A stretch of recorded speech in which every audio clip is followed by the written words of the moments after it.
Ok, bonjour à toutes et à toutes. Alors aujourd'hui, je vous fais une vidéo particulière qui a comme thème sortir du déni pour sortir d'emprise. Donc en fait, je me rends compte que nous sommes en train de vivre des événements tragiques qui sont en train d'être révélés et que de plus en plus de personnes ne voient pas et c'est normal parce que en manipulation, au plus c'est gros et au moins on voit. Alors je vais me présenter, je m'appelle Céline Roux, je suis thérapeute que je vis, cofondatrice de l'ASBL Chocopa qui depuis 5 ans éveille les consciences des personnes sur les manipulations, qu'elles soient sectaires, relationnelles, les jeux de pouvoir qui existent, que ce soit en politique ou ailleurs. Alors dans mon parcours, il faut savoir que j'ai appris à moi-même sortir et toute seule de problèmes graves relationnels au niveau de ma famille proche, donc de mes deux parents. J'ai eu une sortie de secte dramatique avec mon mari et mes 3 enfants où on a dû aussi affronter tout ça tout seul parce qu'aucune association existait. J'ai aussi appris à sortir des problèmes des abus sexuels et à sortir des problèmes d'une entreprise multinationale pour laquelle je travaillais et enfin de sortir des problèmes de l'emprise de la santé puisque suite à plusieurs vaccins, je me suis retrouvée dans un état de santé pitoyable et mes enfants aussi. Alors, moi, mon but aujourd'hui, c'est de vous permettre de faire des liens avec ce qui se passe pour que vous puissiez prendre des bonnes décisions dans l'avenir. Qu'est-ce qu'on voit aujourd'hui en Belgique le 1er avril? Et c'est pas un poisson, malheureusement, j'y ai cru. À un moment donné, je me suis dit, j'espère que c'est un poisson d'avril. Non, c'est pas le cas. On nous annonce, alors que nous sommes tous confinés, que la 5G arrive en force via Proximus. Alors, pas spécialement sur Bruxelles, mais sur les alentours. Ben, forcément, on va petit à petit parce qu'il y a quand même des lois qui ont retardé ces choses-là. Et comme je vous avais dit dans une vidéo sur le fait d'apprendre à développer votre esprit critique, je vous avais proposé un tableau comparatif avec tout ce que les personnes dites complotistes, parce que ce terme aussi, moi, il commence à m'agacer.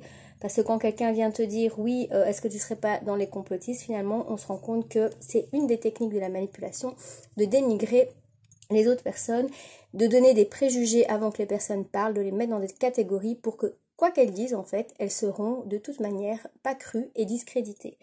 En parlant de ça, donc, je vais vous parler de cette vidéo où j'expliquais, en mettant ce que vous avez entendu des personnes qui alertent de ce qui se passe dans le monde depuis des années, des personnes qui travaillent aussi dans le développement personnel et qui voient des choses positives qui se passent, qui seraient dues aussi à de la systémique et à des cycles naturels de la vie, qui pour moi les deux sont liés, et puis de vous faire une idée par rapport aux faits.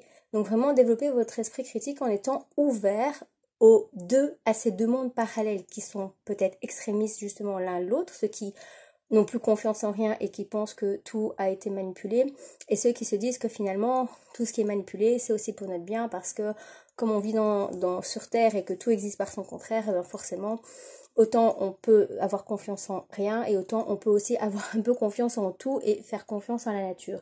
Donc ces deux catégories de personnes disent des choses qui pour moi ont tous les deux du sens et qu'il faut apprendre à écouter. Et qu'est-ce qui se passe en ce moment dans la manipulation qu'on est en train de vivre? Eh bien, j'ai noté quelques titres des 30 caractéristiques qu'on vit. Eh bien, la première qui me paraît vraiment évidente, c'est que là, on va invoquer des raisons logiques pour déguiser les demandes. Alors, c'est quoi la raison logique de la 5G? Bah, quand on est en confinement, forcément, il y a plus de télétravail, donc il faut que les choses aillent plus vite. On veut moderniser, hein. Donc les personnes qui sont contre tout ça, on va les cataloguer pour des personnes qui sont contre la modernité. On va vous donner comme raison logique qu'au niveau économique, c'est super important d'aller plus vite. Donc la rapidité aussi, pour les raisons logiques, c'est évident hein, qu'il faut télécharger son film en 10 secondes au lieu de télécharger en une demi-heure. Effectivement, c'est très vital. Et puis que la technologie, elle doit apprendre parce que la raison logique du système, c'est que l'humain a un besoin nécessaire de technologie. Alors que quand on étudie le corps humain, on se rend compte que en fait, au plus on va vers la technologie, et au plus on s'éloigne de soi-même. Alors, ils vont aussi vous faire croire que on doit être parfait et ne pas changer d'avis. Ça, c'est une des techniques aussi. Alors, ça veut dire que les personnes qui sont en recherche et qui vont peut-être se tromper parce que, il y a peut-être, moi, je dis toujours que la manipulation, en fait, c'est un puzzle. Donc, ça veut dire que pour pouvoir y voir clair, il va falloir reconstituer tout le puzzle. Et donc forcément, quand vous allez chercher les pièces un peu à gauche à droite, qu'est-ce qui va se passer?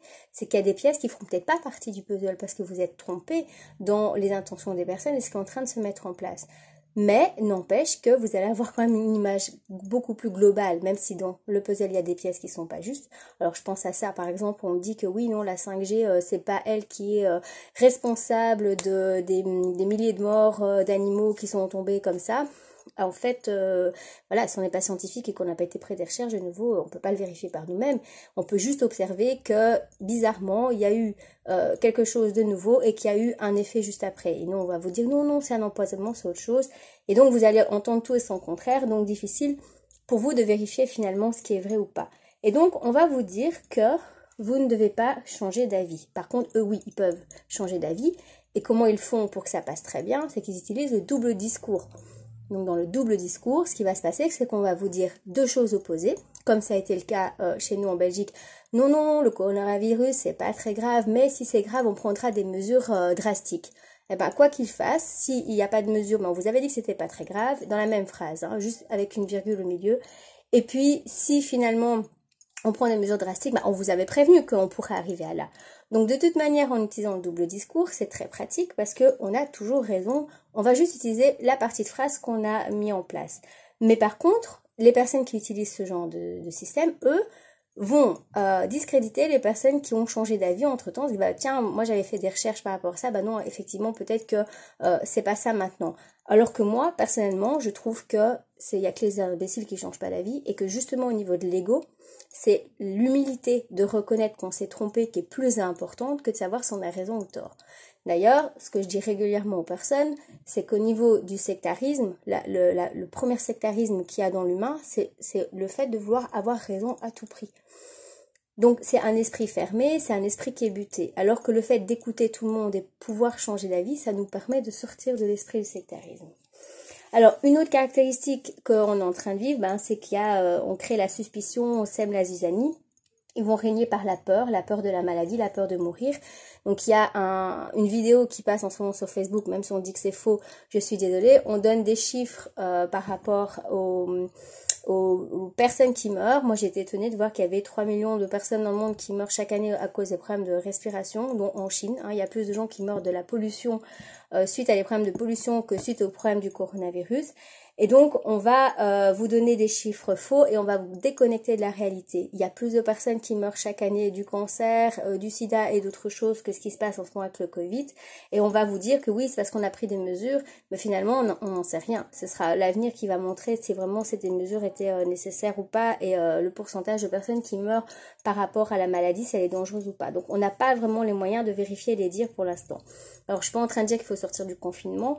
De toute manière, ça nous amène à l'autre caractéristique qui est l'intimidation, puisque de toute manière, on est face à des menaces, puisque si on sort, on va être pénalisé, il n'y a pas de prison ici en Belgique, mais dans d'autres endroits, il y a des prisons. Donc, de toute manière, on est intimidé. Et rien de tel que pour arriver à l'autre caractéristique, qui est que les personnes qui manipulent, elles sont efficaces pour atteindre leur but, coûte que coûte.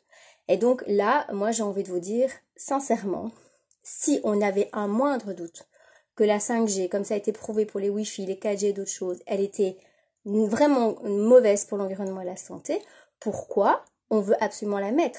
Moi, si j'ai un doute sur quelque chose d'important, je suis désolée, mais je me laisse ma liberté de prendre le temps. Donc ça aussi, la notion d'urgence qui est en train de se mettre en place, où on est en train, il paraît, j'attends pour avoir des sources, mais on est en train de changer des lois pour montrer que c'est urgent de mettre la 5G en place. Donc voilà, la notion d'urgence, où on est mis au pied du mur, c'est très caractéristique à la manipulation.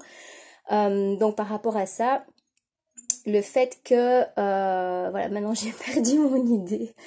C'est pas grave, le fait que cette notion d'urgence, il faut pas l'entendre. Oui, je voulais vous dire que pour écouter votre fort intérieur, moi une phrase que je donne toujours aux personnes qui veulent sortir de la manipulation, c'est de s'écouter et de reconnaître si on a envie. c'est-à-dire la vie qui passe à l'intérieur de nous, notre intuition. Est-ce qu'on a envie d'avoir cette 5G ou non? Même si on n'est pas scientifique, même si on se dit que ça pourrait ne pas être néfaste. S'il y a des gens qui n'en ont pas envie, je pense qu'on a ce droit de dire qu'on n'en a pas envie. C'est comme une femme qui dit qu'elle n'a pas envie d'avoir des relations sexuelles avec un homme, elle n'a pas besoin de justifier pourquoi, c'est j'ai pas envie, point final. Et l'inverse, hein, pour un homme avec une femme, évidemment. Donc, ce que j'ai en train de vous dire, c'est que le fait de devoir débattre sur notre volonté ou pas, c'est aussi de la manipulation. Parce qu'en fait, quand vous rentrez dans de l'argumentation, eh bien là, on va utiliser encore plus la manipulation mentale où on va ne pas vous donner tous les renseignements et, comme c'est le cas, ne pas toujours mettre les choses comme elles devraient être.